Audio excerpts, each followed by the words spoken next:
বিবাহযোগ্য, বিবাহ যাক, যাদের বিবাহ বাধা ঠেকছে, যোগাযোগ করছেন কেটে যাচ্ছে, তখন তারা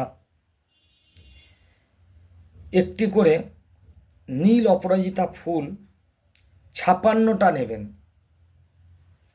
কালকের যখন নস্কপাড়া বড় বাবার মন্দিরে পুজো অর্চনা হবে, ওই 56টা ফুল আপনারা হাতে করে নিয়ে, যারা বিবাহ সংক্রান্ত, এবার কারো ছেলে পুলে বিয়ে হচ্ছে, তার মায়েরাও ওই 56টা করে ফুল, অপরাজিতা ফুল বা নীল অপরাজিতা ফুল যাকে বলা হয়, নিয়ে যখন পুষ্পাঞ্জলি দেবে পুরোহিত, সেই পুষ্পাঞ্জলিটা ওই ফুলটা নিয়েই দেবেন।